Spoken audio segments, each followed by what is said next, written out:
The 4 disciplines of execution are designed to create a winnable game. They give you the power to execute your most important goals in the face of competing priorities and distractions. The disciplines are powerful yet simple. They are not, however, simplistic. They can be tricky to apply and sustain because they require us to work differently than we normally do.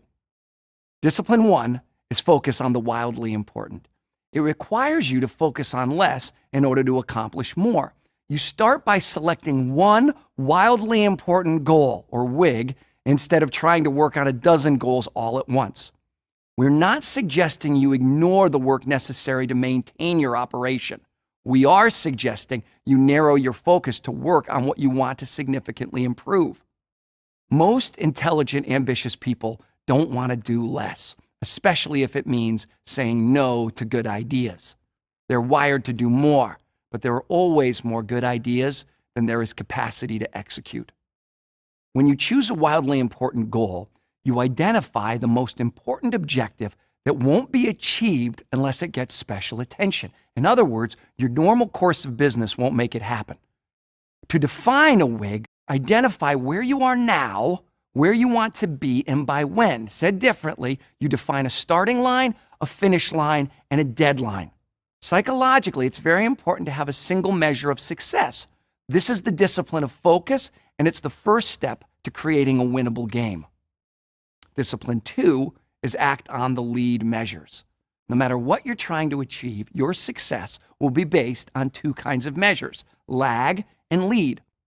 Lag measures track the success of your wildly important goal. Lags are measures you spend time losing sleep over, right? Revenue, profit, quality, customer satisfaction.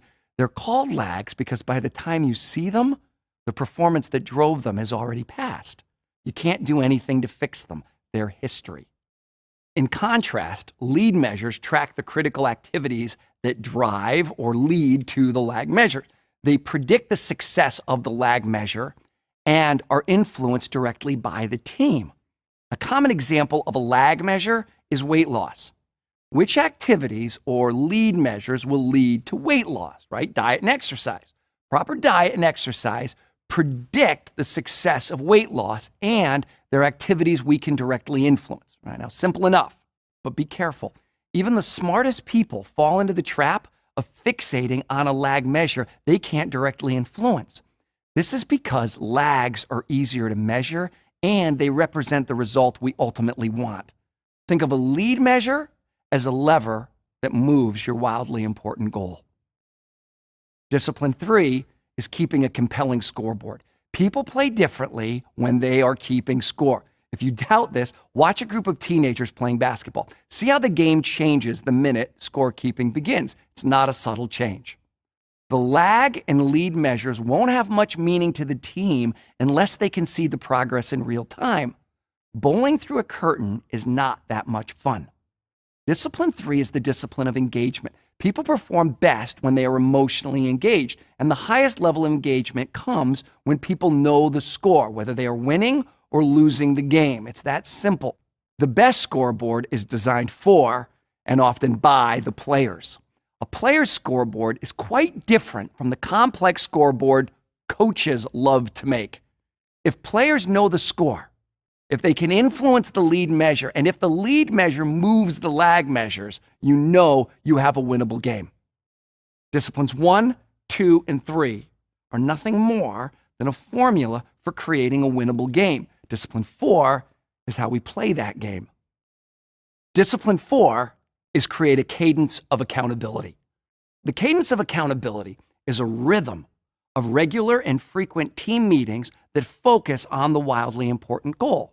These meetings happen weekly, sometimes daily.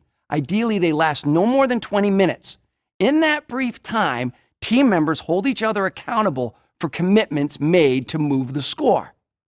The secret to Discipline 4, in addition to the weekly cadence, are the commitments that team members create in the meeting. One by one, team members answer a simple question. What are the 1 or 2 most important things I can do this week that will have the biggest impact on the scoreboard?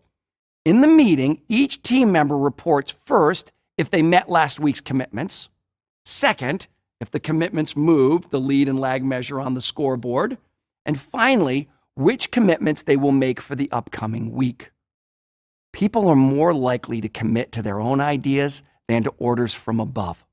And when individuals commit to their fellow team members, not only to the boss, the commitment goes beyond professional job performance to become a personal promise. When the team sees they are having a direct impact on the wildly important goal, they know they are winning. And nothing drives morale and engagement more than winning.